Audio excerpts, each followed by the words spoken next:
Hoje nós vamos falar sobre a misoginia. O menosprezo ao gênero feminino é algo que atravessa a história da humanidade ao longo do tempo. Sua causa é em grande parte por conta de um sistema denominado como patriarcal, ou seja, uma estrutura da sociedade fundada no poder masculino. Podemos perceber a misoginia em diversos povos da antiguidade, como na Grécia Antiga, cultura que teve grande importância na estruturação das sociedades ocidentais. Do ponto de vista técnico, Samira, o que é a misoginia? A própria palavra, né, de fato, de origem grega, ela representa ódio às mulheres, né? A gente consegue perceber e ver isso durante o nosso dia a dia. Existe uma cultura em relação a isso, né? A gente fala ódio, muitas vezes aparece como uma aversão, né, de uma forma muito mais sutil. É uma reprodução, né, que vem aí desde os primórdios. E aí a gente precisa entender como isso acontece e observar, porque muita gente vai dizer, não, mas eu não faço isso, né? Mas isso acontece no nosso dia a dia. Então, e é muito contraditório as falas, né? Geralmente são homens, né? São dos homens, isso é ligado a uma violência ligada o homem contra a mulher, né? No sexismo, por exemplo, a gente vai ver que pode existir vice-versa. Então, pode existir sexismo tanto do homem para a mulher como da mulher para o homem. O conceito de sexismo é isso. Mas na misoginia, não. É geralmente do homem para a mulher. Seja lá, independente de orientação sexual, por exemplo. Não, o corpo é da mulher. Um corpo de mulher, então, ele pode sofrer com a misoginia, que é essa reprodução social. O que é que pode exemplificar com falas, situações, o que é um misógino, ser misógino? O que acontece muito no dia a dia, é muito interessante, é que é assim, a mulher vai e fala, conta uma história, né? Fala alguma coisa. Vou trazer alguns exemplos. E aí, geralmente, os homens eles tendem a não ouvir. Por exemplo, tem uma mulher falando, então eles tendem a não ouvir direito. Não, mas isso aí é bobagem. Aí chega um outro homem e fala a mesma coisa que a mulher acabou de falar. E aí ele fala, não, realmente, esse ponto de vista aí é interessante. Entende? E aí foi a mesma coisa que a mulher estava falando. Então, no dia a dia, vocês podem observar esse tipo de comportamento, né? Enquanto homens observar que vocês fazem isso. É muito interessante. Se vocês forem observar, vocês vão ver que vocês vão dar sempre mais credibilidade à fala de um outro homem. E existem contradições no dia a dia, por exemplo.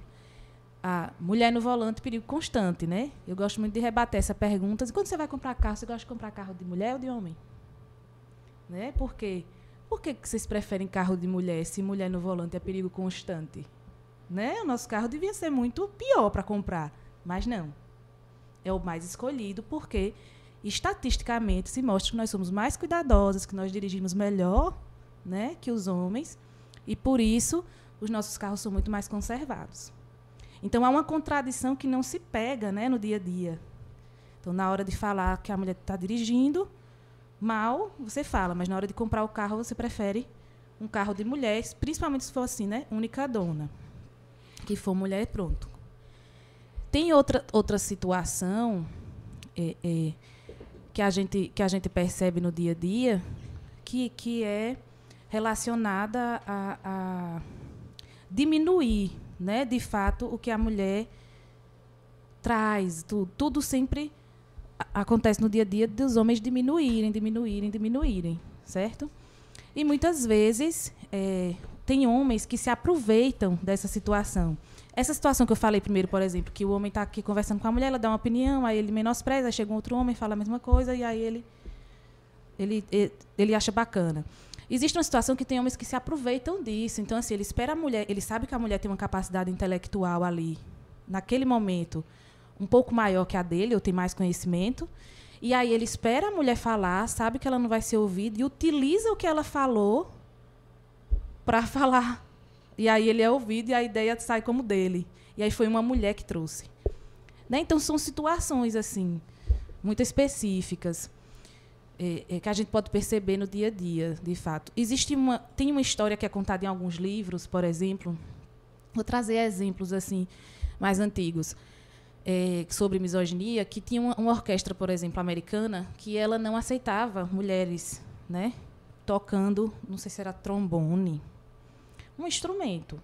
E aí, sempre que eu fazia os testes, né, as mulheres eram rejeitadas e tal. E aí eles resolveram fazer, né, não sei contar como, de fato, a ideia surgiu, o teste às cegas. E aí as mulheres começaram a ser mais aprovadas. Então, na verdade, muitas vezes o homem não está ali, porque é mulher, eu vou reprovar. Não é isso. Muitas vezes é uma questão inconsciente da reprodução social do dia a dia, de que o homem é ensinado a diminuir a qualquer coisa relacionada à mulher.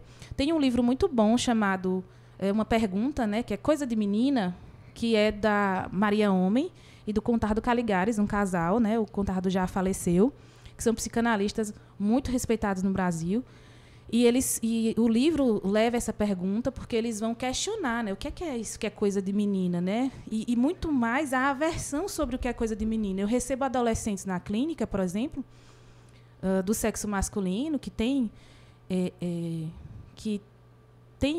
um gênero, né, alinhado com o sexo, que é masculino também, a orientação heterossexual. E aí eles contam que se sentem diminuídos e ofendidos porque eles sentam com a perna cruzada. E sentar com a perna cruzada é coisa de mulher. Entendeu? E aí existem duas coisas. Uma, que existem os meninos fazendo esse tipo de violência, né? Que é uma violência. E o menino, ele se sente ofendido porque ele está sendo ridicularizado porque ele senta de um jeito que mulher senta. Então, tem duas coisas para a gente trabalhar com esse adolescente, né? A questão sobre a violência que ele sofre e por que ele se sente ofendido de ser comparado a uma mulher. Né? Isso é super importante de pensar e trabalhar. Então, essas coisinhas assim. Muito bem. Coisinhas. Misoginia e seus perigos. Como evitar, por exemplo? Olha, isso está ligado ao nosso processo de educação, né? Como é uma reprodução social, isso é muito difícil de mexer. Porque a gente cria os homens desse jeito. E, pasmem, né? São criados por mulheres. Então, nós repetimos, todos nós, quando eu digo nós, é homem, mulher, todo mundo, a gente repete, né? Esses comportamentos, essas violências disfarçadas de brincadeira. Então, a gente tem que passar a olhar para como a gente educa, na verdade, as crianças, né? Então, começa daí, no processo de educação. Você, Michel? Então, diante de toda a conversa explicativa relacionada à misoginia, então dá para se compreender que a misoginia está ligada diretamente ao feminicídio, correto?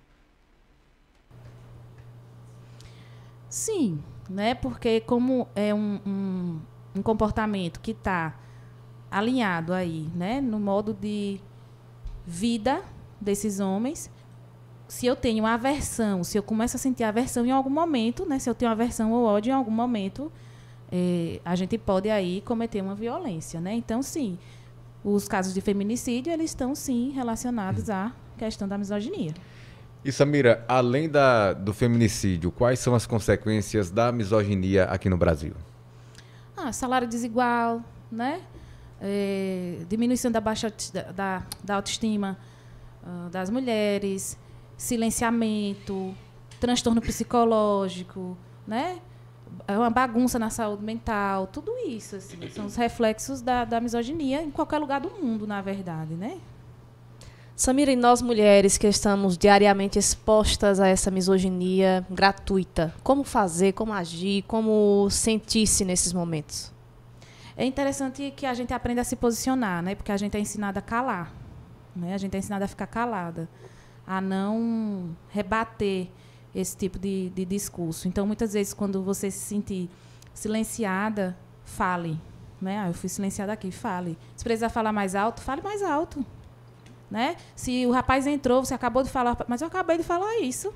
Você não ouviu não o que eu disse? Aí a gente não pode falar isso porque, como fulano é arrogante, mal educada. Militante, chata. Irritante, Mas aí a gente só está repetindo. É tão interessante para a psicologia porque é uma projeção. Ou seja, o homem olha para a mulher fazendo o que ele faz.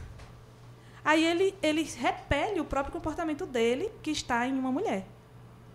Entendeu? Mas é o que ele faz diariamente. Aí, quando a mulher repete na frente dele, ele tem uma aversão daquilo ali. Por exemplo, quando a gente responde, quando a gente altera a voz, porque é o que os homens fazem geralmente, né? Surgiu uma história que ficou aí no Instagram um tempo, que foi o caso do rapaz da Campari. Vocês viram? Que é um rapaz que contava uma história de que ele estava num bar, num podcast. Ele criava uma situação fictícia para explicar, né? Por exemplo, se eu estiver sentado em um bar e eu estiver tomando uma Campari e uma mulher chegar e me oferecer uma cerveja, eu não aceito a cerveja, porque ela vai estar querendo me dominar. Essa história, ela mostra pra gente como a misoginia ela é perigosa. Porque, assim, aí eu fui lá no Instagram do rapaz e fui ver os vídeos, né? E descobri que ele, na verdade, fazia parte de um tipo de movimento que existe no mundo, que se chama Red Pill, que são homens que acreditam, né, nessa superioridade masculina, que existe, de fato, essa diferença, né? A gente tem diferenças biológicas, né? É claro, a gente sabe disso, né? Muita questão de força e tal. Existem muitos estudos que mostram, por exemplo, que a mulher tem muito menos força hoje porque nós não somos incentivadas de criança a fazer as coisas como os homens são. Então, a gente não é incentivada a empurrar um móvel, né? A gente, então, vai perdendo essa capacidade porque a gente também não é incentivado de criança a fazer esses movimentos.